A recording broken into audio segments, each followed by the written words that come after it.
Hey guys, I wanted to jump on and talk about a couple of things that have been coming up as relevant themes all week and that have been on my mind. And I thought, no, okay. I'm going to read a couple excerpts out of this book by Chris Hedges, which is The Wages of Rebellion, The Moral Imperative of Revolt. Highly recommend this book. The reason why I'm bringing it into the conversation is because there has been another ICE murder of another unarmed civilian, I believe in Maine today. That's on top of the one in Houston. And other than independent media, the discussion around ICE is very insufficient to inform the public, obviously, why they're really here. And you would be a fool to assume that it has anything to do with immigration. So I'm going to talk about that. And then also, it's becoming increasingly noticeable that privacy is now a class issue. I think it's probably been a class issue for a while, so saying now is a bit of an understatement. But this theme cropped up again because in the announcements, the official state announcements about Lindsey Graham's death, the messaging was that the family would like everybody to respect their privacy at this time, right? And then also we have Mitch McConnell, who is the most charitable assumption would be missing in action. If you believe that AI video that just came out with him in the hospital, I do not. I think he's been dead for a while. Mitch McConnell, same thing. His family, his spokespeople are presenting this assumption of privacy. Even his chief of staff that did that interview proclaiming that he spoke with him for 20 minutes said when the anchor was asking him directly about his health, "Oh, I'm not going to get into all of his private health matters." And yet we are living under a increasingly draconian, widespread mass surveillance state. If you were unaware of what flock cameras are, I would recommend doing some research about flock cameras. They've been getting rolled out in pretty much every city around America. What we're told about them is not even a third of what they actually do, and we're definitely not told the truth about their real purpose and why they're here. The Jimmy Dore Show just did some coverage on flock cameras. Sabby Sabs, I think, did some coverage on flock cameras. You can check those out for more information on that. And then everybody knows that these AI data centers are being rolled out everywhere, which, side note, really just fucks the whole climate change narrative, all up, if you hadn't noticed. But these data centers have been pretty, I mean, people have a lot of suspicions about them.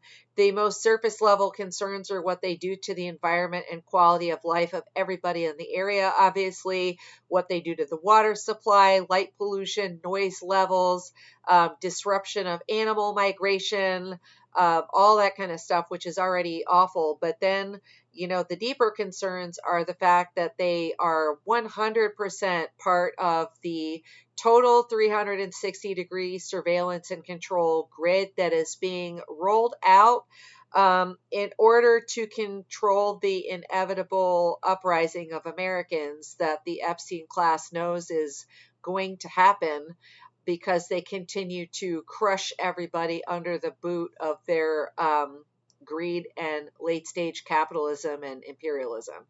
So these themes are really important right now. And this is not new shit. I've noticed this for quite a while. They go together. So, how do I want to present this coherently so I don't sound like I'm just having an ADHD like string of tangents? Okay. If you remember during the pandemic when they rolled out all of these different measures that they were requiring of the public in most states, including requirements for masking, that celebrities, politicians, and public figures were never required to have masks on. It was only their staff. It was seen multiple times. California Governor Gavin Newsom violated all of the lockdowns on numerous occasions. He was constantly caught frolicking with the ruling classes, throwing all kinds of parties and stuff. But if you remember, that was the year that the Met Gala um, featured AOC's little PR stunt where she wore her tax the rich dress. And all of the photos of that Met Gala were of everybody that was in attendance as an invited guest at the Met Gala. Not a single one of them had a mask on. It was only the staff that had the mask on. And I think that was about the starkest visual representation of the increasing class divide that that we could really see. So, celebrity culture has functioned on the assumption of privacy for a long time, but more recently, Taylor Swift decided to have her wedding right in the middle of Madison Avenue or Madison Square Gardens and shut down this huge, busy part of New York City. Um, Local businesses, traffic patterns, Penn Station were all widely disrupted for her to be able to throw this billionaire wedding. And there were expectations of privacy with her wedding. Beyonce closed down the entire hospital when she allegedly gave birth to her daughter, Blue Ivy. So these aren't really new things, but we're seeing it more and more with the political classes, with Silicon Valley, with the billionaire class repeatedly, where the rhetoric around their behavior, every time their behavior is called out or questioned in the public discourse, whether through mainstream media, podcast interviews, social media, wherever it occurs, they're they adopt this posture of outrage over the violations of their personal privacy. And there is this assumption that they don't have to disclose anything about their behavior, about their finances. This has been really apparent with all of the various Epstein investigations that have been going on, which have been not publicized very much at all. When Hillary Clinton was called to testify, first of all, the Clintons refused to testify on multiple occasions where they just felt entitled to say no to Congress, no to a congressional investigation about their atrocious behavior. And then finally, when they did give testimony, the people had to go to them rather than them going to Congress. Like, this sense of entitlement is insane. Meanwhile, we've got the rollout of the data centers, we've got the flock cameras, every single app on your cell phone spies on you. Your phone spies on you even when it's powered off and even when you pull the battery out of it. I don't know if you knew that. All of these modern appliances that people have in their homes, Alexa, smart refrigerators, your Wi-Fi router, all spying on you, all transferring your data back to the surveillance state. Um, Foreign wireless routers have now been banned in the United States. I don't know when the ban goes into effect. I just learned about it on some tech channels that I follow, that they're banning foreign routers. They're talking about banning VPNs. And there have also been talks of getting rid of Linux, which is the open source operating system that a lot of people are switching to get away from Microsoft Windows surveillance. All of this stuff has been increasing around the world. Britain is implementing a total social credit system and digital ID. Australia has been doing it. The United States wants to do it. And then most recently, I'm not a huge fan of the Young Turks or any of their networks, but Anna Kasparian broke her show off the main TYT channel onto her own channel. I forget what it's called, something with Anna Kasparian. She just featured, oh my God, I lost my train of thought, and it was totally about the privacy thing. Oh, she just featured a clip with Laura Loomer talking about how she thinks Americans should be rounded up and imprisoned for having anti-American or communist ideas or saying anything against capitalism in favor of communism or anything against Israel. And I hate to say it, but I saw this shit coming a decade ago. And it's been really frustrating. I saw this coming 2 decades ago. I saw this coming when the Patriot Act first happened. I remember I was still pretty young at the time and still thought that the Democrats were the good guys and they were going to save us from the uneducated, stupid, ugly Republicans. Ugh, anyway. Um, but when Bush staged the whole fake war on terrorism and the Patriot Act was drafted and then just shoved through Congress without anybody ever questioning it, I was absolutely outraged because I did pay attention to what was in the Patriot Act and I knew it was the beginning of the end of our First Amendment rights and our Fourth Amendment rights in this country. And also, nothing that is ever presented as temporary is ever temporary, if you hadn't noticed. Income tax was supposed to be a temporary measure. The Patriot Act was supposed to be a temporary measure. The NDAA, the National Defense Authorization Act, that now is like just a yearly thing, that was supposed to be a temporary measure. Nothing that ever takes away liberties from people is a temporary measure. The government always uses some sort of fear mongering as an excuse. They manufacture something for people to be afraid of because they know that fear shuts down the prefrontal cortex of the brain. It triggers the deep limbic system. It triggers the amygdala. And so threat responses literally cause people to be unable to think critically. And I think it's very charitable to even assume that Americans, oh, this is going to sound so bad. I don't think we should assume that a majority of Americans have critical thinking skills. There, I said it out loud. Sorry, not sorry. But back to what I was saying. It shuts down the ability for critical thought. And this was known over 100 years ago. There is a film company called Metanoia Films. I'll spell that for you. It's Metanoia Films. The director is Scott Noble. And years ago, before the film was taken off YouTube, I saw one of their documentaries called Human Resources, Social Engineering in the 20th Century. And I highly recommend everybody watch that film. In fact, all of Metanoia's work is excellent. You can stream all of their films off of their website. They do not keep it behind a paywall, but they do request that you donate. And every single one of their films has a full source page that you can cross reference for yourself. So if you were unaware of this, this is what's covered in the film Human Resources. Most of the field, if not all, of behavioral science and public relations is based on horrific research that was done in the early 1900s, sponsored by the robber barons, the oligarch class, right? Like the Rothschilds, the Rockefellers, the Warburgs, the Carnegies, all of them. And these were outsourced to private institutions the same way they did with MK Ultra and the same way they outsourced the surveillance state to Silicon Valley now.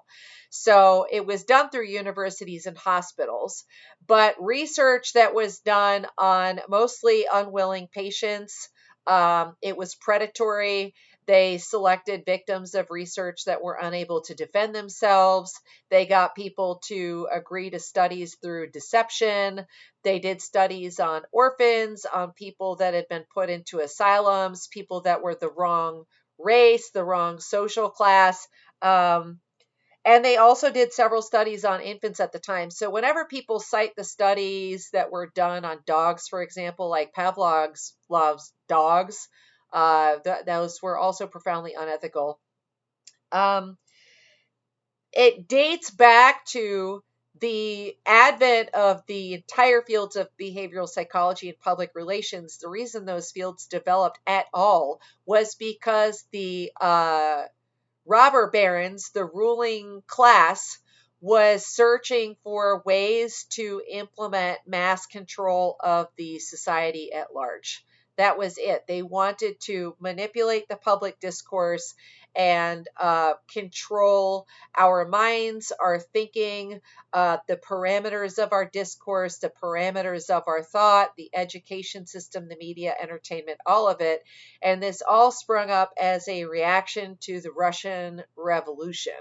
There's a book that it's kind of hard to get. I think it's out of print, but there's a book by an author named Gary Allen called None Dare Call It Conspiracy that lays out how the Russian Revolution was the shot that was heard around the world by the ruling classes in the European monarchies as well as the American oligarchy. And as soon as, because they didn't think that people would ever rise up against the ruling classes. And when the Russian Revolution happened, it put the fear of God into them. And they immediately went to work sorting out, how do we make sure this doesn't happen here? So all of that's covered in detail in that film, Human Resources, that I just mentioned, as well as some of Metanoia's other work. I'll just leave that as a recommendation for anybody that wants to hear more on that. Anyway, one of these studies, I think there were multiple studies, but one of the studies that is immediately coming to mind was a study that they did on babies, where they would have, on babies. They had babies in cribs, and they would put an adorable, soft, fuzzy bunny in with the baby to snuggle with the baby, and the baby would get happy and laughing and have a sense of safety with the baby, right? And or the baby would have a sense of safety with the rabbit. And then they would take the rabbit out and they would ring this gigantic loud bell behind the baby's heads, which would just terrify them. It would throw them into fits of terror. And as they replicated this study through several different iterations, they started to put the bunnies in with the babies and still ring the bell.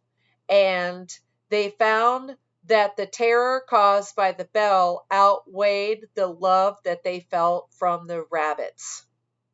And then they stopped ringing the bell at all. They just put the rabbits in the cribs with the babies, and the babies would freak out in terror and become afraid of the rabbits. And there were several different conclusions that I believe were made out of this study, but the primary conclusion that they then replicated through other studies was they found that human beings are more motivated by fear than we are by love.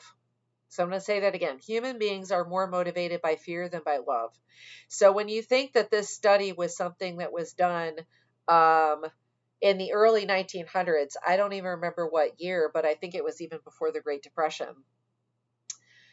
The political machine has constantly used fear as a lever of manipulation in order to bypass people's critical thinking, in order to shut down critical discourse, in order to stop people from asking questions, right?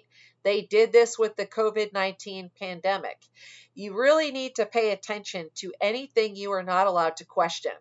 Whenever there is a singular narrative that is just being pushed everywhere, it's the only narrative you're seeing or hearing, and anybody that pokes at that narrative or questions it in any way is pushed to the margins, is called crazy, is called a conspiracy theorist, is mocked or criticized.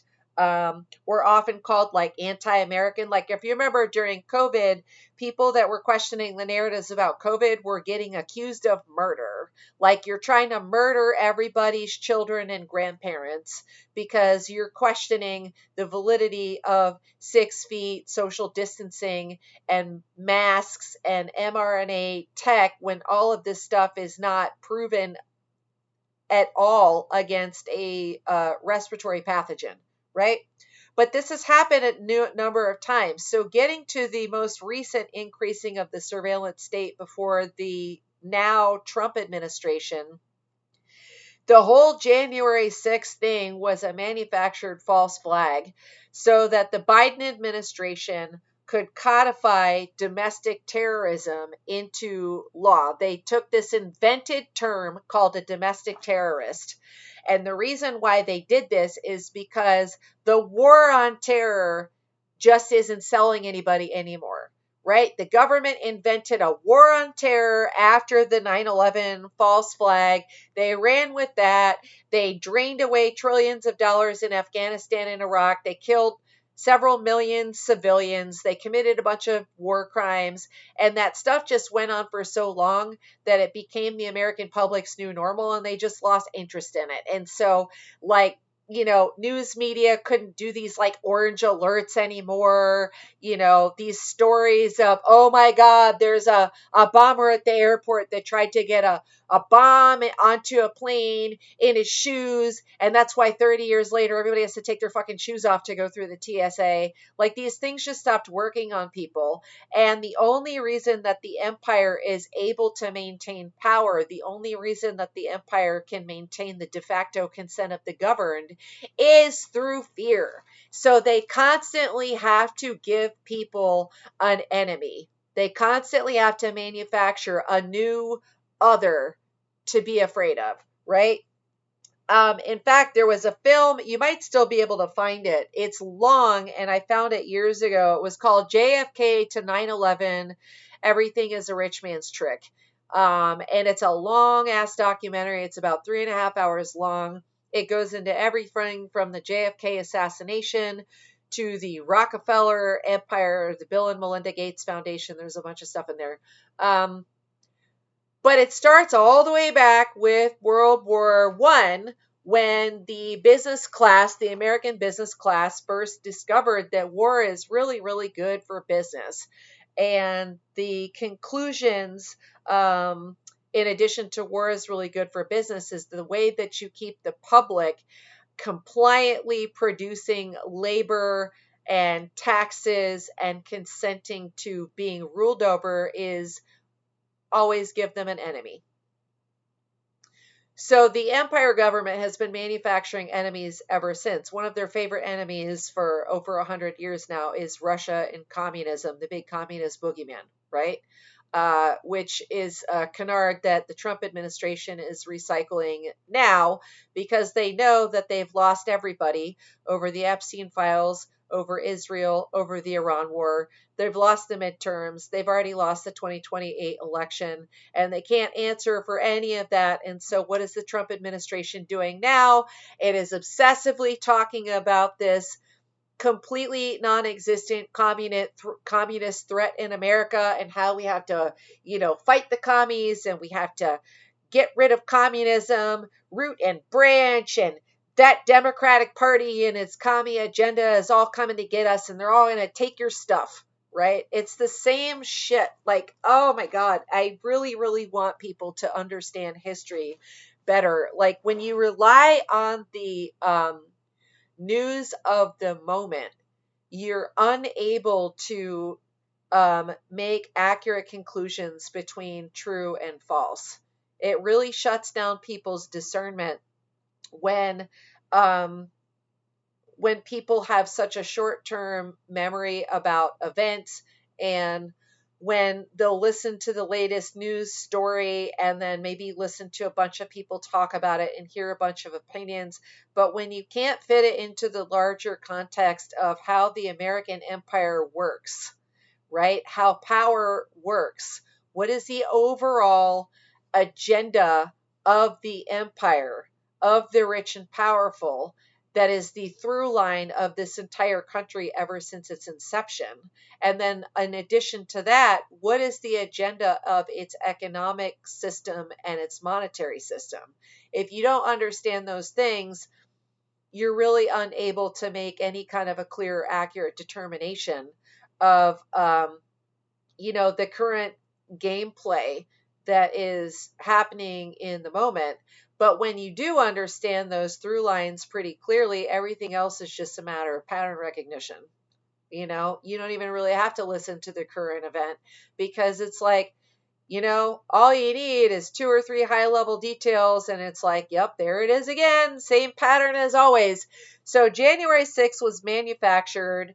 That's been pretty handily debunked. This is not a video about January 6th at all, but it's been pointed out time and again. First of all, how are you going to have an insurrection when you left all your guns at home? These were all unarmed protesters. They were all unarmed protesters. It's been revealed that over 200 FBI agents were undercover at the scene, trying to turn this into a break-in of the Capitol building. The whole thing was a sham from start to finish. And I warned people in 2020 that if you run back into the Democratic Party machine now that Bernie Sanders has dropped out, the first thing the party is going to do is they're going to wage open war against the left. Not the right, the left. They will use the right as the excuse, right? You have to, the Democrats always fake left and run right, to use a football term, okay? So that domestic terrorism legislation was already written and ready to pass. They needed an event to freak people out enough to get everybody to accept it without revolting. And so they manufactured the January 6th thing. And then the word insurrection was just on repeat in everybody's brains for years. And to this day, there are people that still believe that shit was an insurrection. I just, those are usually the same people that still believe that Russia hacked the 2016 election and that they were WMDs in Iraq. So, like, what are you going to even do there?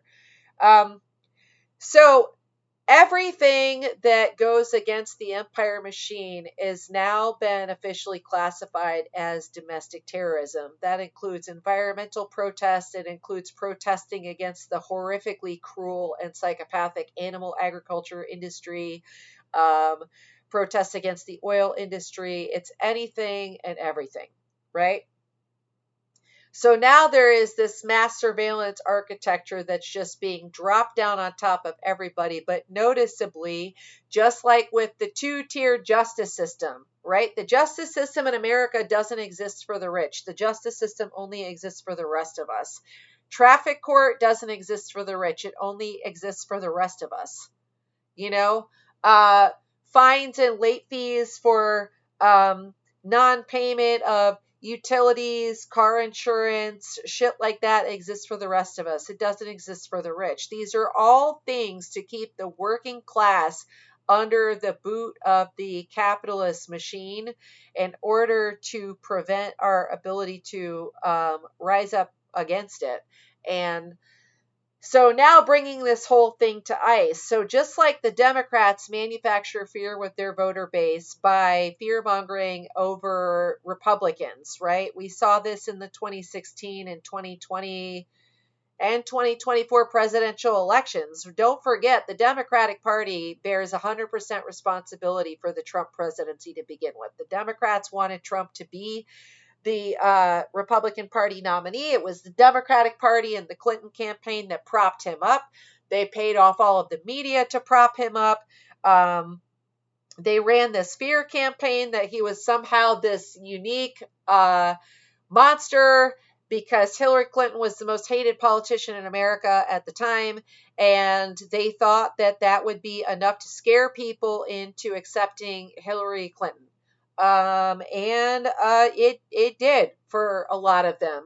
And then that also worked with voting for Joe Biden, even though Joe Biden was visibly already in late stages of advancing dementia early into the primary, on top of all of the other reasons he never should have been a president. And then they tried to do it for Holocaust terrorists, right? Well, what does the right wing have? Well, conservatives' big boogeyman is immigration, because remember, conservatives aren't going to do anything to benefit anybody's material interests either, right? The Republican Party was never going to benefit the working class. The Trump administration was never going to bring industry back to America. He was never going to revive America's infrastructure. He was never going to bring jobs back to Americans. He wasn't ever going to do any of those things. It was all entirely rhetorical, right? So what they had to do in order to get people on board with him was obviously give people an enemy. So instead of the government being your problem, instead of capitalism being your problem, instead of 92% of the country's annual discretionary budget being wasted on endless military escapades, being the reason that you can't pay your mortgage and take your kids to the doctor in the same month, your problem is those immigrants over there. That's what it is. Your problem is open borders. It's those illegals.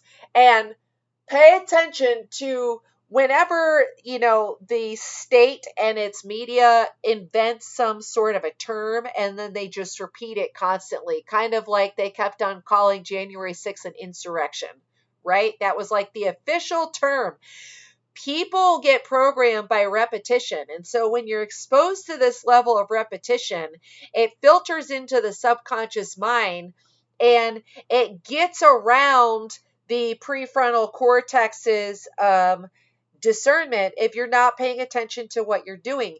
And so as soon as Trump got back into office, what was the thing that you heard?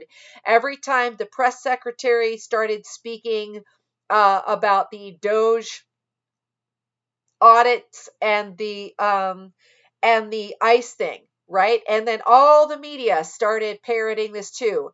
Criminal illegal aliens. Criminal illegal aliens. That was the official term. You notice I was watching a lot of the press briefings at the time. And so every time the media would come at Caroline Leavitt asking her questions about ICE, no matter what the context was, she would always make sure to shoehorn in the term criminal illegal aliens. And anytime somebody used a different term like undocumented immigrants, she would correct them. Criminal illegal aliens. So what were they trying to do there? They were trying to indoctrinate people into the belief that a person who is in the country illegally is a criminal. Do you get that? So, because what was everybody's argument against Trump's immigration policy? It was like these were innocent people. They haven't committed any crimes. Trump is not, in fact, going after gangsters and drug lords. He's going after family men who have, and women who have been in this country for 20 years. And the rebuttal was always criminal illegal aliens. In other words, the fact of their presence in the United States is itself a crime. Therefore, they already are a criminal. Therefore, we can do anything we want with them because they are criminals without any form of due process. And so they were also, this is false under American law, but that didn't stop the Trump administration from convincing people that people who are not citizens are not subject to U.S. laws, including U.S. due process. So it's actually patently false. But regardless, because all of this was kind of programmed into Republicans' brains, and because the MAGA movement was, has been attributing their suffering to illegal immigration, it bypassed their discretionary filters as these ICE prisons started getting built in all these cities, and as these ICE stormtroopers just started committing crimes against humanity all over the place. I mean, if you go on to the kind of mainstream media coverage or the conservative media coverage about these ICE shootings, including the one that was like that's been heavily publicized in Houston. Read the comment threads and you'll see just tons and tons of people celebrating it, claiming that it's justified, saying, well, he was a criminal, well, he was in the country for 30 years. And this is where I want to tie all this together with the surveillance state, the decline of the American empire, the decline of capitalism, and these ICE troops and these ICE facilities. Okay. Anybody that doesn't know this needs to know that the IDF, the Israeli Defense Forces on the left, we don't call them defense, we call them occupation forces because that's what they are.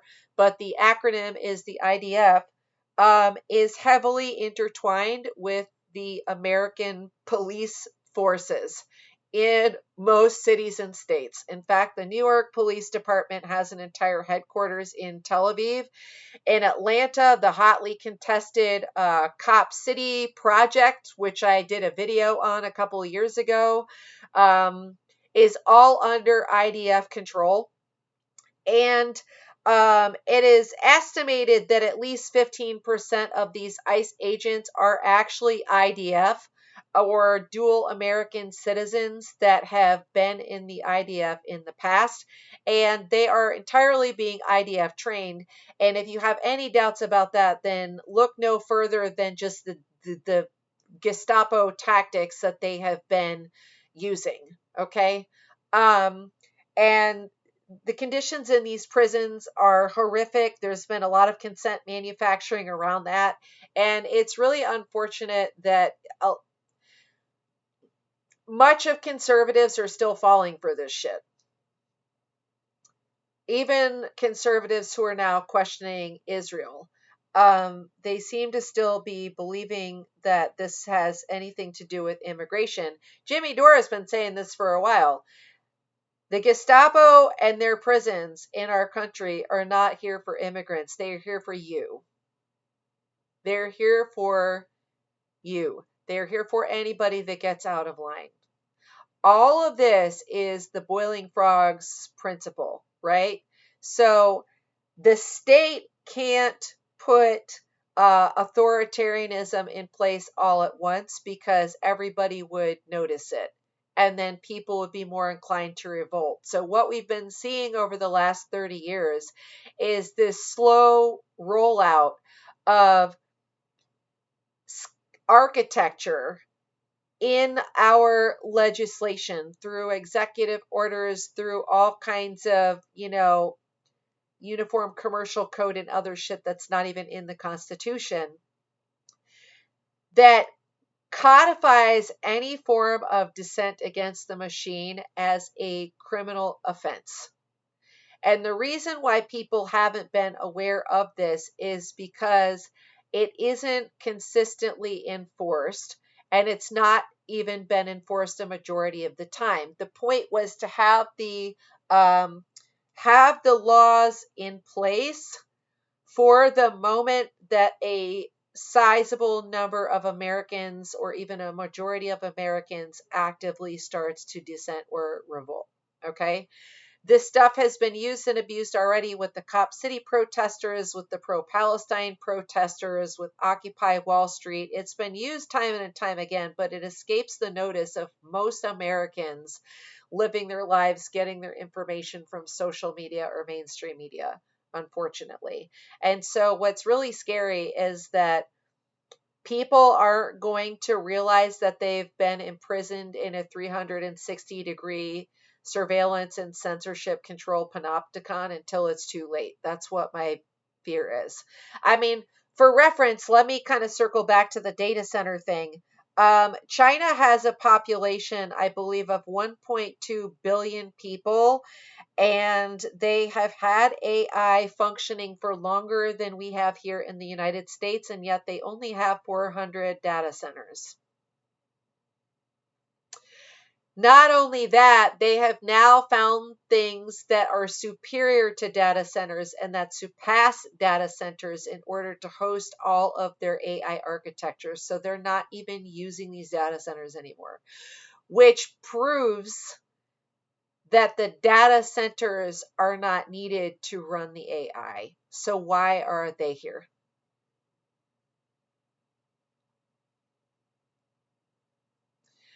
So all of this consent manufacturing has been happening on the left and the right, and both of these parties are very skilled at manipulating their voter bases. And because of all the tribalism between, the two-party system, people are just highly susceptible to falling for it anytime they feel like somebody is pointing the finger at their team and they want to transfer the blame to the other team. And there's a lot of psychology behind this. I'll just kind of sum it up to say that The problem with a belief for most human beings is that they don't hold it as a belief. They weave it into their fundamental sense of identity. And as soon as something becomes part of your sense of identity, whenever it is challenged, it is perceived by the brain and the nervous system as the threat of annihilation to your existence. And that is why so many people are incapable of having any kind of coherent discussion around political or social issues much of the time. That's why you couldn't get through to the COVID cult. Even, no matter how many times it has been proven that the mRNA vaccine has been disastrous to people's health, for example, or that masks never blocked these tiny particles of respiratory pathogen, etc. It's because people had built an identity around being the good guys. I'm compliant. I'm obedient. See, look at me. I'm following the rules for the good of society. I'm looking out for the collective. That becomes woven into their identity. And in order to be seen as good people, they need to adhere to this ideology now, right? So that's how all of this stuff gets woven into people's um, brains and nervous systems and subconscious minds without them even noticing that it's happening. And so this is the point where I want to just put you on to a few things to kind of leave this here to think about. This video is not going to be a video that offers like, so what's the solution to the problem? I really am just here right now to help people accurately identify the problem. And if you're one of the few people that found your way to this channel that already knew this shit, I know how refreshing and vindicating it can feel just to know that somebody else sees it too. So Chris Hedges wrote Wages of Rebellion, the Moral Imperative of Revolt back in, I don't even know. I will be honest, I have not read the entire book because it's just too interesting when you start getting into it and too easy to just kind of skip around it. But I did listen to the lecture tour that he did when he published this. Okay, 2015 is when he published Wages of Rebellion. And I'm just going to read a couple things out of here to think about. The back of the book jacket points this out very aptly. Hedges says there is nothing rational about rebellion. To rebel against insurmountable odds is an act of faith without which the rebel is doomed. This faith is intrinsic to the rebel, the way caution and prudence are intrinsic to those who seek to fit into existing power structures. The rebel, possessed by inner demons and angels, is driven by a vision. I do not know if the new revolutionary wave and the rebels produced by it will succeed. But I do know that without these rebels, we are doomed. And Hedges has been known for saying, I don't fight fascists because I think we'll win. I fight fascists because they're fascists. So I forgot the most important point I was leading to about the ICE thing. So I need to circle back to that for a second before I get into the book. The National Defense Authorization Act, either Section 224 or Section 219. I've heard it referred to as both on different media, and I have not looked myself to verify which one it is, or maybe it's both. But the NDAA is a piece of legislation that Congress just blindly passes every single year now. It was supposed to be temporary. It was supposed to be because of the state of emergency due to the war on terror. And here we are almost 30 years later. And the NDAA has gotten worse every single year. The 2012 NDAA under the Obama administration is where Obama officially got rid of habeas corpus and due process and established that any American that is deemed to be anti-American can basically just be thrown in a CIA black site and never see a trial. So, and of course, very few people have known that that ever happened, even though that was over 12 years ago. So the 2027 MDAA seeks to merge Israel completely into the American military industrial AI surveillance and censorship state at all levels, not just the military troops and equipment and weapons, but all of AI, all of the third party data collection done against Americans through Palantir, through Meta, through Google, through the Silicon Valley corporations, Microsoft, and so forth. Gives them full and unqualified access to everything and full and unqualified control, basically. And Ro Khanna and Thomas Massie were the only two congressmen that even bothered to care about this or talk about it, which is why it went public. They're both on the House Armed Services Committee. They introduced an amendment in the committee to strip this legislation out of the NDAA. Nobody even bothered to show up for the vote, but it was shot down. And it is most likely that this is going to pass as is. What is particularly scary about this that I haven't seen anybody highlighting sufficiently is that now we have IDF troops all over American streets. We have IDF prisons all over American cities and states. And we have a population that has been heavily desensitized about these two things because they believe that it's about getting rid of criminal illegal aliens. Meanwhile, if you pay attention to the level of discourse that has been coming out of the state media, and yes, in the United States, all mainstream media is state media, by the way. We don't have a free press here. That's another myth that Americans like to believe. Out of the American state media and out of the Trump administration, and their various robber barons and oligarchs that have been the talking heads about the Iran war, about the genocide in Gaza, all this other kind of stuff. The two primary things that they have been really going ham with is fear mongering over anti Semitism and fear mongering over communism. And if you notice, it's all they can fucking talk about, and the discourse is getting much more hawkish about it. Just last week, Trump was in some sort of press briefing and went off on a big tangent about how you must love this country.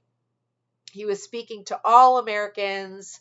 He sort of like segued. It was like some sort of question, I think, about immigration. And then he just did the word salad that he always does. And how he got into it was by saying you don't have to be born in America, but you have to love America. Anybody that lives here, you've got to love this country. And he stated it threateningly. He stated it as non optional. He made the assertion that living in America, you are not entitled to your own thoughts and feelings about this country and its government. You're not entitled to challenge this country or its government at all. They're doing the same thing with anybody challenging capitalism, challenging the economic system. They're doing the same thing with anybody that is opposing Israel and Zionism. And also, now there have been multiple headlines where the narrative around people that have been protesting ICE and protesting AI data centers all converges on this narrative that the people doing these protests are domestic terrorists.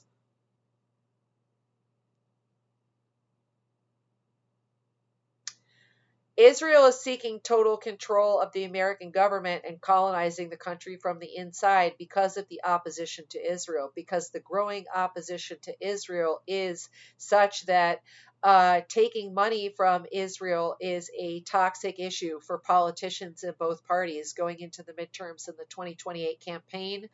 And Israel is foreseeing that it's going to be harder and harder to get even congressional approval for money for Israel.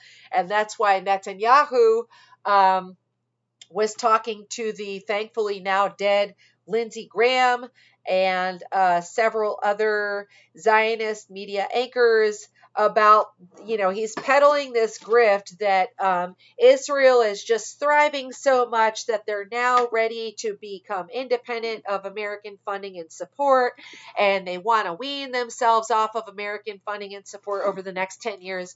All of that is a lie, and you have to remember that deception is built into Zionism. Never trust anything out of an Israeli's mouth or out of a Zionist's mouth, okay?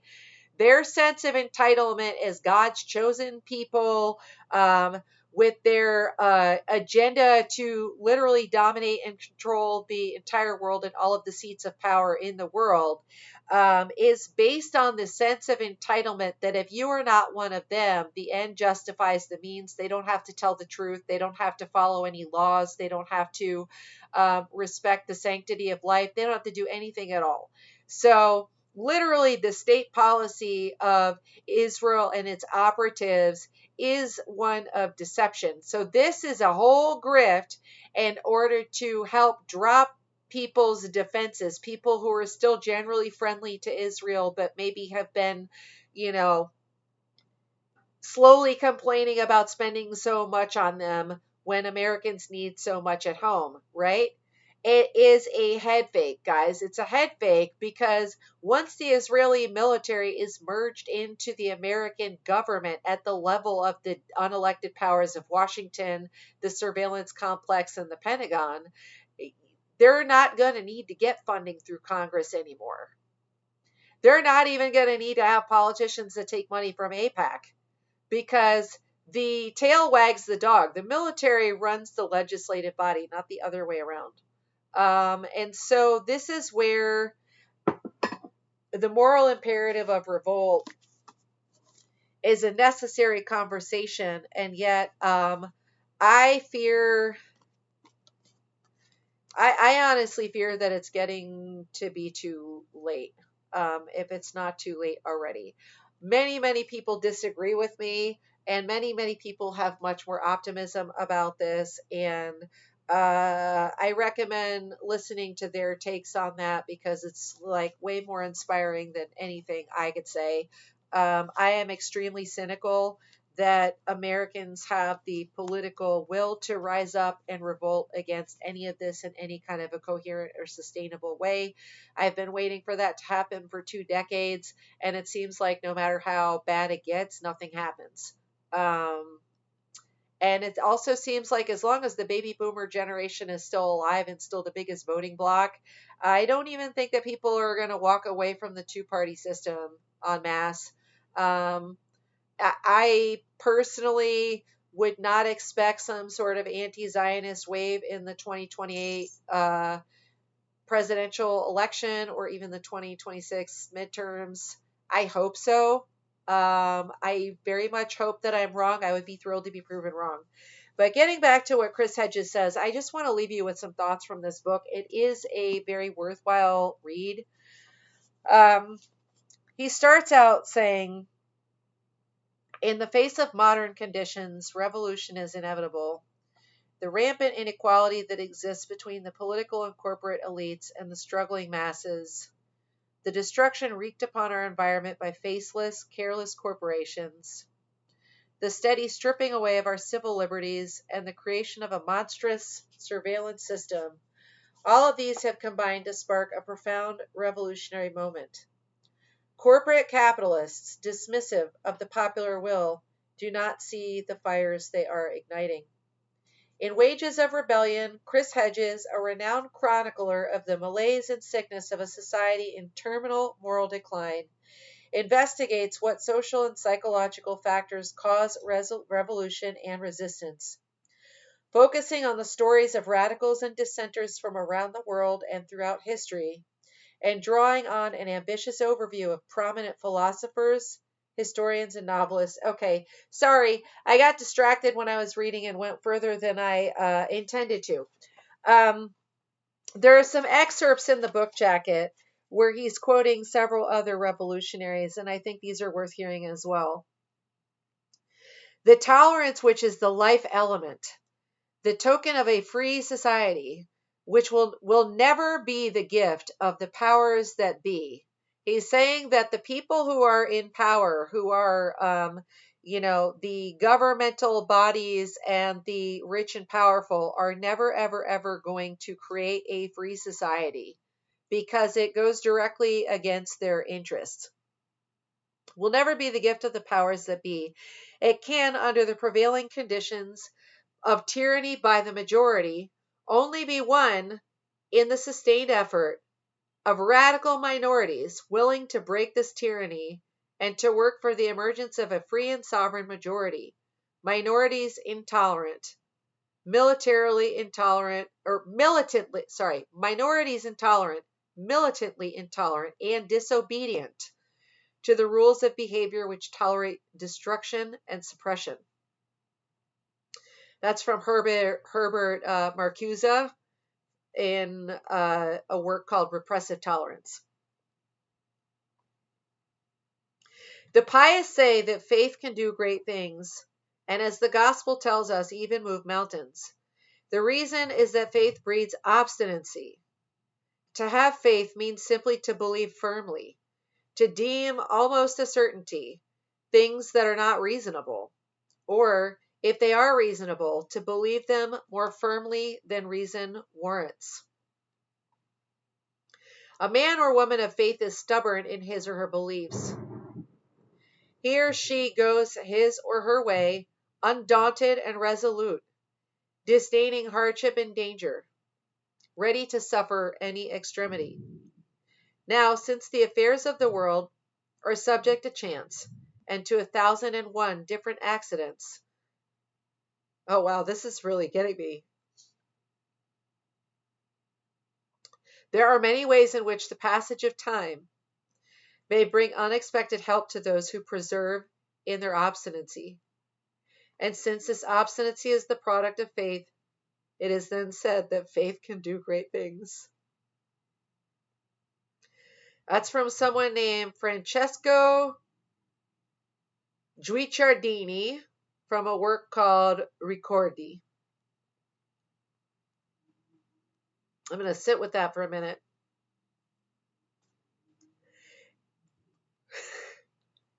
He's making the case for why we should have faith, even when it seems completely unreasonable to do so.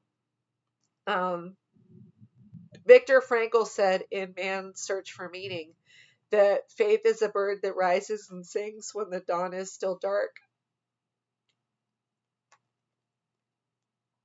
And then the last one, the civilization and justice of bourgeois order. So bourgeois order is the ruling class or the rich and famous. It's a French word, originally the bourgeoisie, the name of the class. And the modern slang bougie comes from that word. The civilization and justice of bourgeois order comes out in its lurid light whenever the slaves and drudges of that order rise against their masters.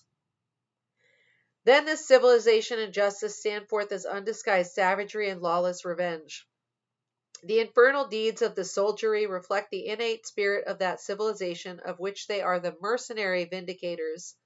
The bourgeoisie of the whole world, which looks complacently upon the wholesale massacre after the battle, is convulsed by horror at the desecration of brick and mortar. That's from Karl Marx, The Civil War in France. So that points back to the ruling class's horror at the Russian Revolution and also the French Revolution. Now, obviously, the outcomes of the Russian and French revolutions bear quite a bit more discussion. They were not universally positive outcomes. They did not necessarily usher in better things for the proletariat, but there were many complicated reasons why. And that's a different kind of discussion. So I'm going to continue reading here from a different chapter in the book. This chapter is the post-constitutional era. Hedges writes, the public's inability to grasp the pathology of our oligarchic corporate elite make it difficult to organize effective resistance. Compliant politicians, entertainers, and our vapid corporate funded popular culture and news media hold up the elites as leaders to emulate. We are repeatedly assured that through diligence and hard work we can join them. We are taught to equate wealth with success, and I will add, we are also taught to equate poverty with failure, and not just failure, but moral failure. This narrative keeps us from seeing the truth. Hedges goes on to make several reference to F. Scott Fitzgerald's 1925 novel, The Great Gatsby, which is very interesting. I had to read The Great Gatsby in AP 10th grade literature, and we definitely did not talk about any of these themes in the American school system at all. But there are some other useful passages here.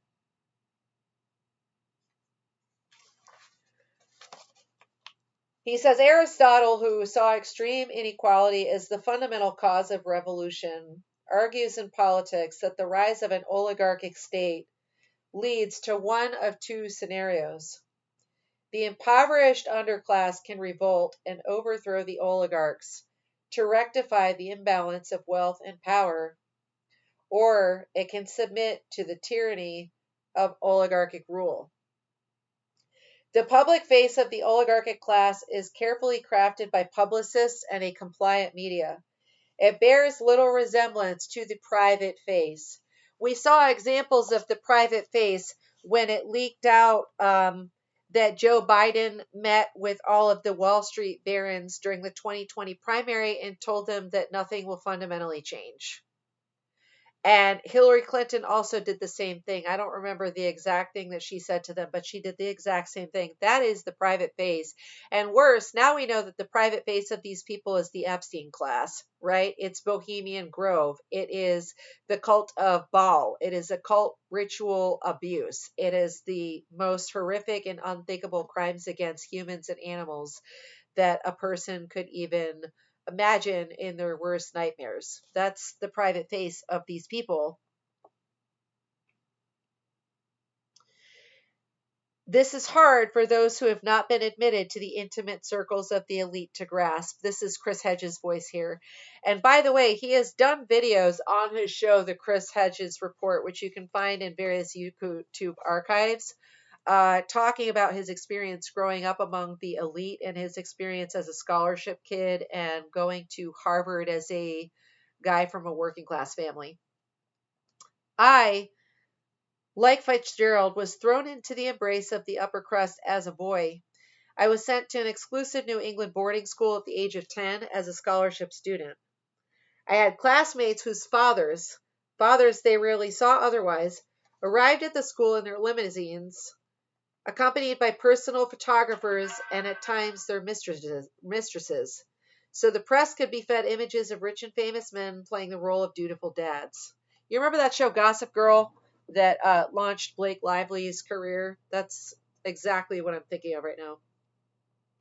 I spent time in the mansions of the ultra rich and powerful, watching my classmates who were children callously order around men and women who worked as their chauffeurs, cooks, nannies, and servants. When the sons and daughters of the rich get into serious trouble, there are always lawyers, publicists, and personal and political personages to protect them. The show on Showtime, I think it's Showtime, not HBO, Ray Donovan, who was a fixer for the rich and famous, right? They all have a Ray Donovan, at least one. George W. Bush's life is a case study in the insidious affirmative action for the rich. The rich have a disdain for the poor, despite carefully publicized acts of philanthropy, and a haughty dislike of the middle class. The lower classes are viewed as uncouth parasites, annoyances to be endured, sometimes placated, and always controlled in the quest to amass more power and money. My hatred of authority, along with my loathing for the pretensions, heartlessness, and sense of entitlement of the rich, comes from living among the privileged. It was a deeply unpleasant experience. I returned on summer breaks to the small town in Maine where my grandparents and relatives lived. They had more innate intelligence than most of my prep school classmates. I knew from a young age who my enemies were. He goes on to speak more of F. Scott Fitzgerald and The Great Gatsby. Those who have too much of the goods of fortune, strength, wealth, friends, and the like are neither willing nor able to submit to authority, Aristotle writes in Politics. The evil begins at home, for when they are boys, by reason of the luxury in which they are brought up, they never learn, even at school, the habit of obedience.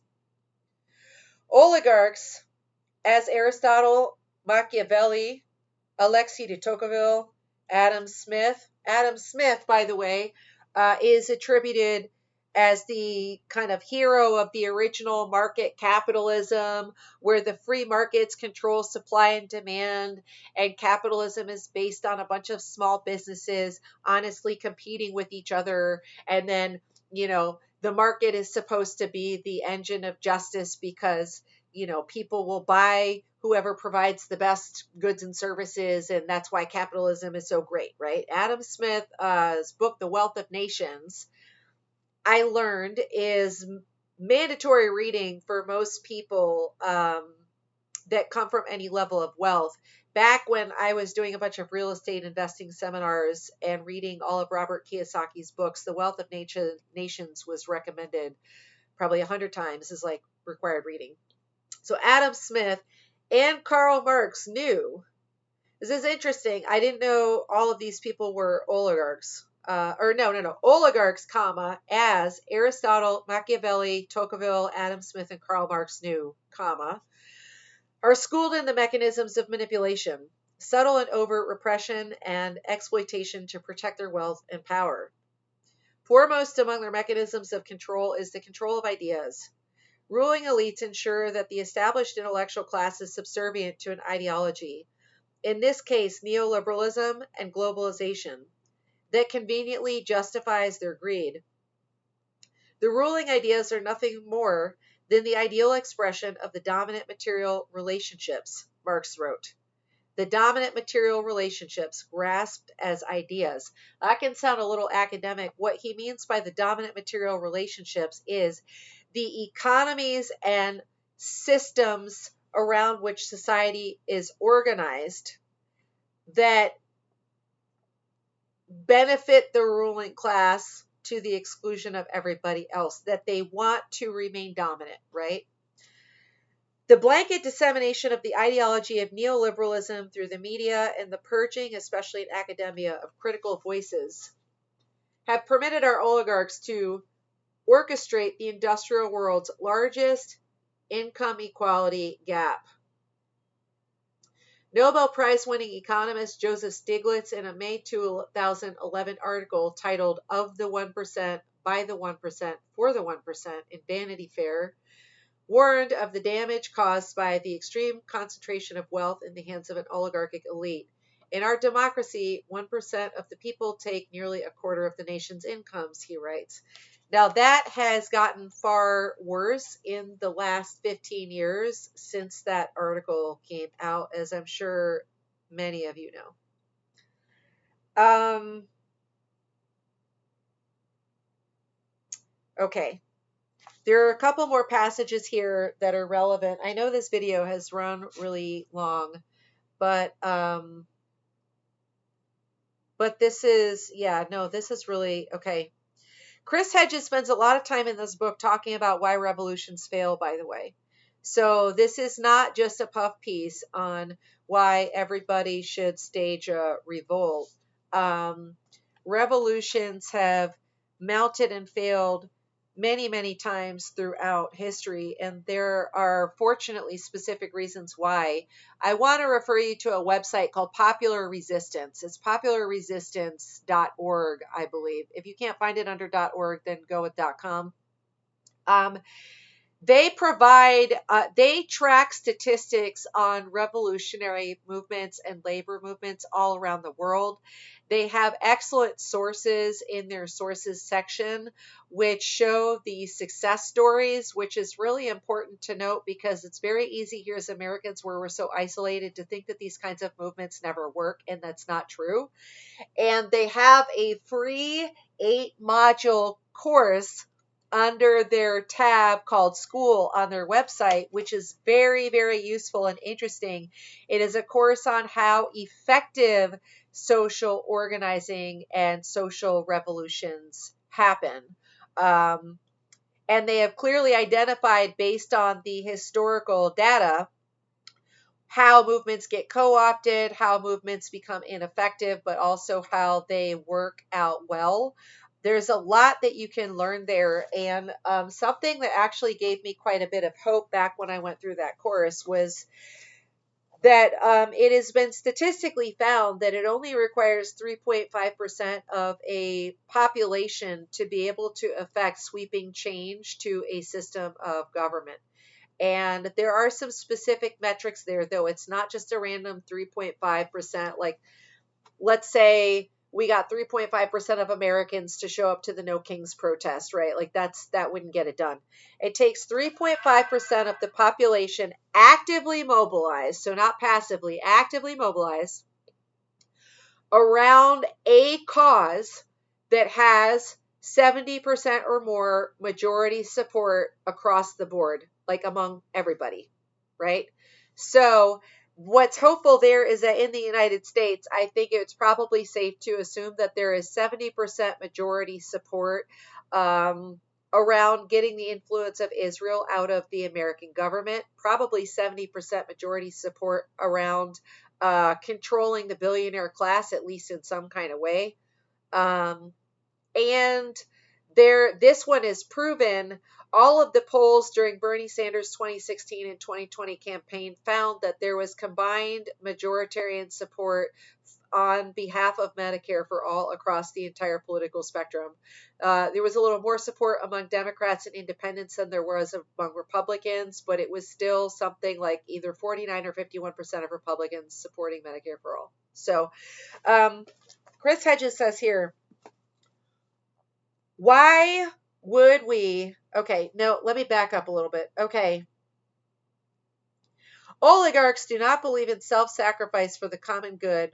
They never have, they never will, and now that they have full control of the economy and the legal system, as well as the legislative and executive branches of government, along with our media outlets, they use power as a blunt instrument for personal enrichment and domination. Why else would we allow our country to be destroyed? Wendell Berry writes. We Americans are not usually thought of to be a submissive people, but of course we are. Why else would we be rewarding its destroyers? Why else would we all, by proxies we have given to greedy corporations and corrupt politicians, be participating in its own destruction? Many of us are still too sane to piss in our own cistern, but we allow others to do so, and we reward them for it. We reward them so well, in fact, that those who piss in our cistern are wealthier than the rest of us. How do we submit?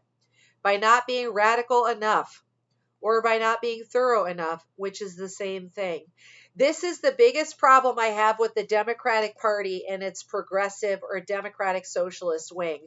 The DSA, the Democratic Socialists of America, the progressives, the brand new Congress, the Working Families Party, anybody that continues promoting this idea of harm reduction by voting for Democrats, continuing to vote for Democrats of any stripe, whether or not they are progressive Democrats. Because every single time progressives lose, right, like the way that Bernie Sanders lost, the rhetoric around this is that he lost because he was too extreme. Democrats just don't understand what people want. What everybody really wants is something that's just more moderate. It's just too extreme. Healthcare for all is too extreme. They're doing the same thing with Graham Plattner now. After he lost his race, they've got Democratic strategists out there all over the media claiming that the reason Plattner couldn't succeed wasn't because he was a rapist or a war criminal, but because he was too extreme. And what the party has to do is just be more moderate about everything. They do this all the time. And the progressive Democrats that promote this idea of changing party from the inside are operating in the face of decades of evidence.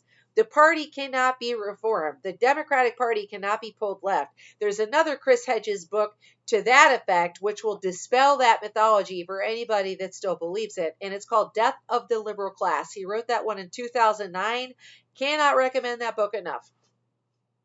Back to what I was saying, it continues, or back to what Hedges is saying, it continues. The ancient Greeks and Egyptians, the Romans, the Mayans, the Habsburgs of Europe, and even the inhabitants of Easter Island all died because they were unable to control the appetites of their elites. The elites were able to exploit ecosystems and human beings until these civilizations self-destructed. The quest by a bankrupt elite in a civilization's final days to accumulate greater and greater wealth, as Marx observed, is modern society's version of primitive fetishism. As there is less and less to exploit, the quest leads to mounting repression, increased suffering, infrastructure collapse, and finally death. It is the self-deluded on Wall Street and among the political elite, those who entertain and inform us, and those who lack the capacity to question the lusts that will ensure our self-annihilation, who are foolishly held up as exemplars of intelligence, success, and progress. This is the mark of a civilization that has gone insane. The National Alliance on Mental Illness calculates that 1 in 4 adults, approximately 6.5 million Americans, experience mental illness in a given year. Remember, this book was published in 2015, guys. It has gotten way worse. Which seems a reasonable reaction to the future being constructed for us by our corporate masters. The rich throughout history have found methods and subterfuges to subjugate and resubjugate the working class, and workers have cyclically awoken throughout history to revolt. The founding fathers, largely wealthy slaveholders, feared direct democracy and enthusiastically embraced the slaughter of indigenous peoples to seize their land and resources. They rigged our political process to thwart popular rule and protect the property rights of the native aristocracy. The laboring classes were to be kept at bay. The Electoral College, the original power of the states to appoint senators, and the disenfranchisement of women, Native Americans, African Americans, and men without property locked most people out of the democratic process at the beginning of the Republic. We had to fight for our rights and our voice. Hundreds of workers attempting to form unions were killed and thousands were wounded in our labor wars. Tens of thousands were fired and blacklisted. The democratic openings we achieved were fought and paid for with the blood of abolitionists, African Americans, suffragettes, workers, and anti-war and civil rights activists. Our radical movements, repressed and ruthlessly dismantled in the name of anti-communism, were the real engines of equality and social justice. Now that unions have been broken and sweatshops implanted in the developing world, the squalor and suffering inflicted on workers by the oligarchic class in the 19th century is mirrored in the present. Dissent is once again a criminal act.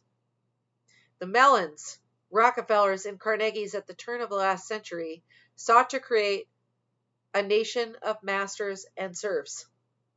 The modern corporate incarnation of this 19th century oligarchic elite has created a worldwide neo-feudalism under which workers across the planet toil in misery, while corporate oligarchs amass hundreds of millions in personal wealth.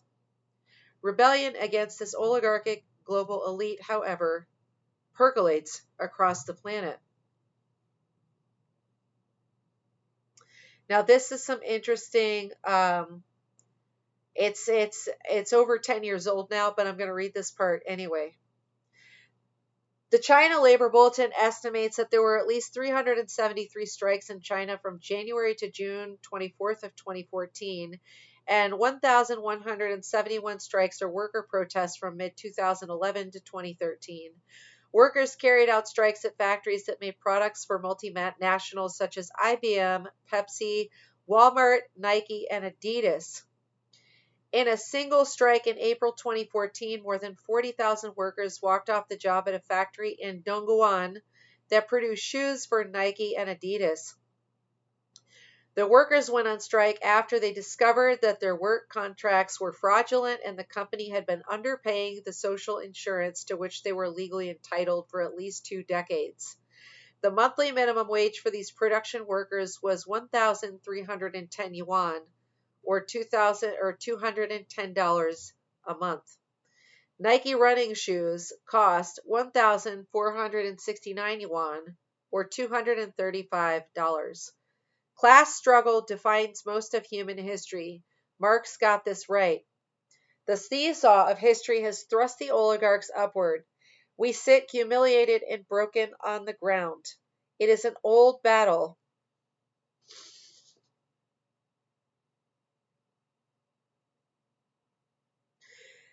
It has been fought over and over in human history. The only route left to us, as Aristotle knew, is either submission or revolt.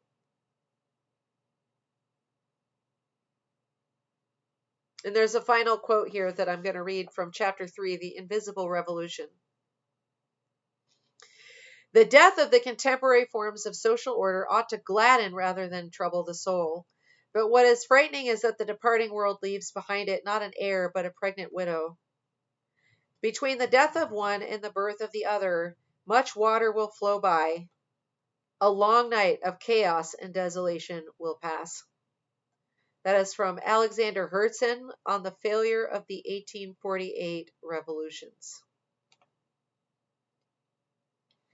Did you ever ask yourself how it happens that government and capitalism continue to exist in spite of all the evil and trouble they're causing in the world? The anarchist Alexander Berkman wrote in his essay, The Idea is the Thing. If you did, then your answer must have been that it is because the people support those institutions and that they support them because they believe in them. Revolutions, when they begin, are invisible, at least to the wider society. They start with a slow discrediting and dismantling of an old ideology and an old language used to interpret reality and justify power.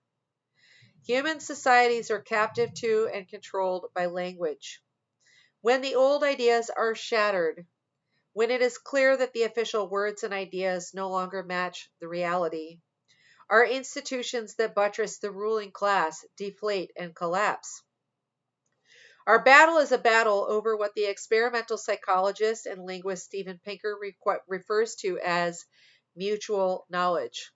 In certain fields of psychology and also ontological education, they refer to that as our agreement reality or collective reality. In Vedanta wisdom from India, from the Vedic scriptures, it is the shared reality that the collective views as objectively true, mutual knowledge. Human beings do not live in the objective world alone, nor alone in the world of social activity as ordinarily understood, but are very much at the mercy of the particular language which has become the medium of expression for their society, the linguist Edward Sapir writes.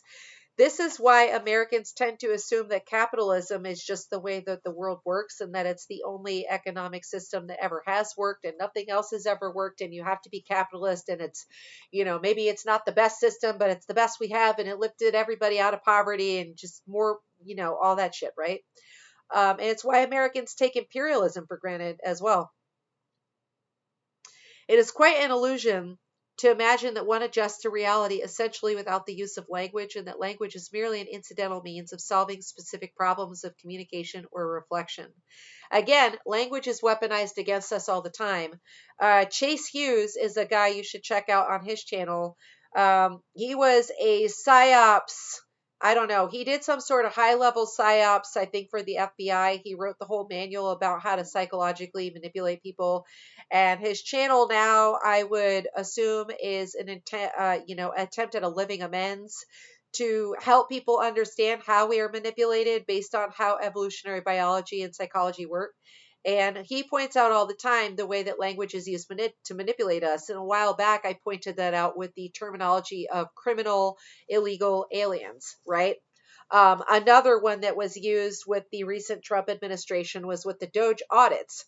Every single time the Doge audits were ever mentioned, they used the specific term, these specific words in the specific order: waste, fraud, and abuse. Waste, fraud, and abuse. It was parroted over and over again. The number of times that I have seen Trump supporters in comment threads all over videos about these topics, parroting those exact terms: criminal, illegal aliens, waste, fraud, and abuse. And they're not even aware. I mean, I bet you they think that those are their own words, and they're not. It is quite an illusion to imagine that one adjusts to reality essentially without the use of language, and that language is merely an incidental means of solving specific problems of communication or reflection. The fact of the matter is that the real world is, to a large extent, unconsciously built up on the language habits of the group. We see and hear and otherwise experience very largely as we do because the language habits of our community predispose certain choices of interpretation. What's happening with the Iran war, right? The narratives about the Iran war have been recycling the same 2003 bullshit about weapons of mass destruction. Every single time Trump is questioned on the Iran war, he goes off on this bullshit tangent of how Iran can't have nuclear weapons, right? They're saying the same things. These are linguistic frameworks that control the parameters, not just of the discourse, but they control the parameters of people's ability to think. What people think is our reality. Our inability as citizens to influence power in a system of corporate or inverted totalitarianism, along with the loss of our civil liberties, weakens the traditional political vocabulary of a capitalist democracy.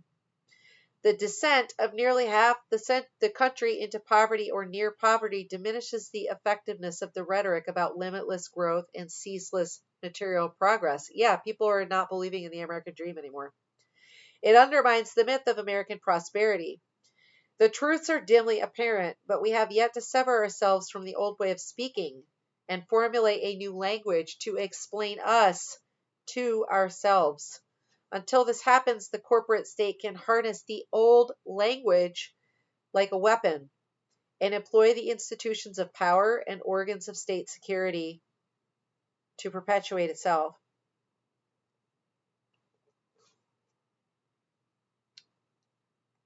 So I'm going to leave this here. And there's a couple more things I want to say. If any of you have actually stuck with me this long in this video and listened to this whole thing, then I very much appreciate your time and attention and presence. All, three of us on the internet, or I don't know, whoever is going to watch this. George Orwell said that all tyrannies are ruled by fraud and by force. Once the fraud is exposed, they rule exclusively by force. And that's what we are seeing because all of the narratives have been collapsing so rapidly. Really, only the old people in America, not every baby boomer, but unfortunately, the statistical majority of baby boomers, as well as the evangelical Protestants and the Zionists, are the only ones that still believe anything we're getting told for the most part. That in itself has been encouraging how quickly the narratives around the Epstein files have collapsed across the political spectrum. The narratives about the Charlie Kirk shooting, the narratives about the, alleged multiple assassination attempts on Trump, like at the White House press dinner and all this other shit. The narratives around recently Israeli intelligence trying to tell us that Iran is attempting to take out Trump. Nobody believes this shit anymore. And that in itself is a positive sign. But without coordinated, coherent, cohesive momentum at the grassroots, the awakening is not enough to affect change. And I think a lot of people are still waiting for some sort of political hero to show up in the next elections and take care of everything for them. And I think that that is dangerously self-delusional. But there is something that always sticks with me when I think about, I've often grappled with violent versus nonviolent revolution, right? I am not predisposed to committing violence myself. There's nothing anything anybody could ever do anywhere to like recruit me into a terrorist organization or get me to strap a bomb on or commit a mass casualty event. Like those things are just stupid. Going and punishing civilian. I mean, it's just fucking, yeah. I wouldn't do it. But oftentimes it does seem like revolutions have to be violent because as long as the bourgeoisie are allowed to live, they're like parasites. They're always going to research and try to find another way to take control. But that's not how the Western Roman Empire came to an end. And that's something I want to leave everybody with to think about. Um, there is a either 4 or 5 part documentary series from the 1990s that you can find on YouTube called Rome, the Power and the Glory. It's on Amazon too, actually. Rome, the Power and the Glory. I mean, there's tons of documentaries about the Roman Empire. What I like about this one is that it splits up each episode into the life cycle of the empire from the beginning all the way to the end through the phases that the Roman Republic and then the Roman Empire went through. And Roman scholars and archaeologists, I'm sure, would have nuance that they would want to add to some of these things or maybe disagree with some of what was said. For example, it's hotly contested when the Roman Empire actually came to a total end. I think of the Western Roman Empire as being the Roman Empire because the Eastern Roman Empire in Constantinople, I mean, really once the Romans became Christians, I think the Roman Empire just became another thing. At the time, they did not call themselves Byzantines. They called themselves Romans. They still spoke Latin. But once everything moved to Constantinople and was run out of I guess it's not technically the Middle East, but I'll just say the Middle East for now. I don't think that counts as the Roman Empire anymore. But the fall of the Western Roman Empire, there were multiple phases that looked like it was gonna be the end because there were multiple times that tribes of what were they called? There were the Visigoths, the Ostrogoths, and some other Goths. Kind of like overran the borders and it went in and sacked the city of Rome and burned the city of Rome and sacked the city of Rome. But when the Western Roman Empire really came to an end, it wasn't through violence or revolution or the sacking of Rome at all, actually. This is what gets really interesting. So Rome, just like the American Empire, was no longer able to adequately maintain its military or pay its military or guard its own borders. It had expanded its borders so far that they lacked the troops or the resources to prevent constant border skirmishes and rebellions and various tribes taking territory back and then incursions into what was then still considered Roman territory, land seizures, and so forth. The hyperinflation of the currency had gotten so bad that the currency was just worthless. That also made the soldiers pretty unmotivated at that point. The soldiers weren't getting paid. When they were paid, their money was worthless. And so there was a lot less cooperation from the military. The Senate had become so corrupt, like our legislative bodies are now, that they were completely divorced from the needs of the people. Wealth inequality had hit extremes that were just unsustainable. There was no more middle class. There were a lot of things that happened to the Roman Empire. Um, and what happened is Romans just started to build kind of parallel economies and parallel societies that started to function on their own apart from the Senate and the emperor. So, like, apart from the Roman government. And several of these incursions of like Ostrogoths and Visigoths, like these what they used to call Gaul. There was Transalpine Gaul and Cisalpine Gaul, which was basically everything that comprises Britain and France now, and maybe some other areas, but definitely Britain and France. The Gauls and the Goths had pushed over the Roman borders. Many of them had been Roman citizens for so long. They dressed Roman, they spoke Roman, they used Roman currency. For generations, they had served in the Roman military, and they had made repeated asks to the Roman emperor to be given lands within the empire so that they could farm and live their lives, because they were getting pushed out of the northern territories by the Mongol invasions at that point under the famous Mongol guy. Oh my god, I can't think of his name. Everybody knows. I'll think of it 5 minutes from now. But the Romans outside the city just stopped counting on the government to represent them, and so they had started forming all these parallel economies. They were bartering and trading. They were, they had just set up other systems. They had just sort of forgotten about, the government was just kind of rendered irrelevant. And once this became so widespread, the very last Roman emperor was a kid named Romulus, which, coming full circle, the very first Roman emperor's name was Romulus as well. The very first head of the Roman Republic at the beginning, back in 500 BC or whenever.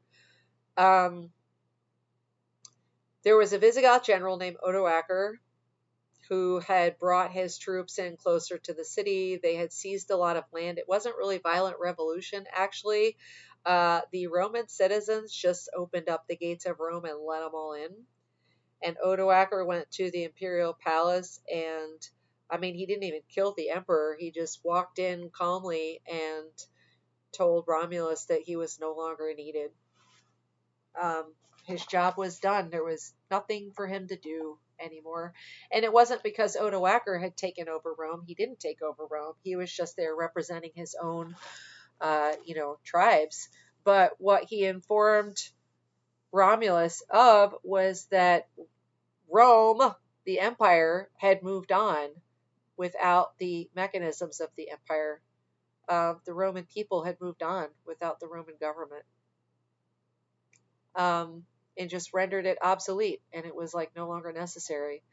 And I think about that a lot, because a lot of the leftist social organizing and social movements that have seen success in other nations, and that have been, people that have been experienced with affecting social change here in the U.S., Chris Hedges also talk a lot about the need for building parallel economies and parallel structures at the local level, and that the way that you get rid of these systems isn't actually through some sort of coordinated violent revolt. You just render them obsolete.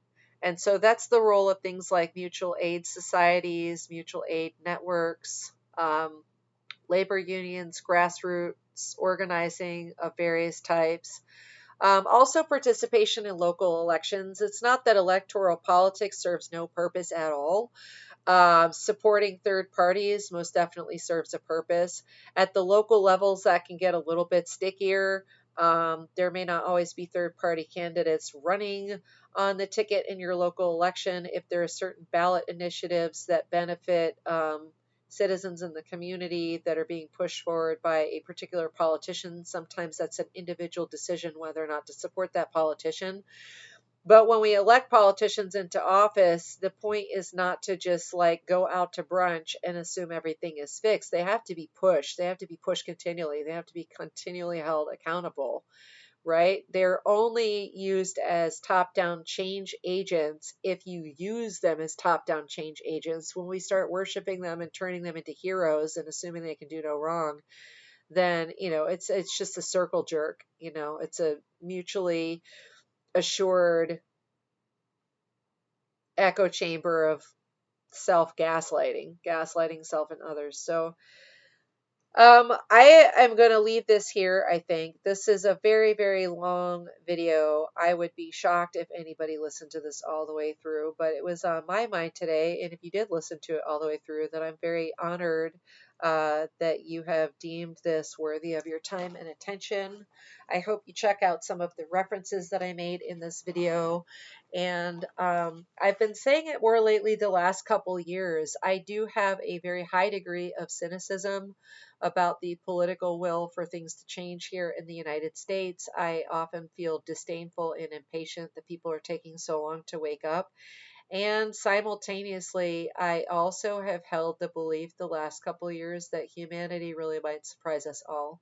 So, as bad as it looks like it's going to get, I just keep having this intuitive feeling that it's not going to progress to that extent.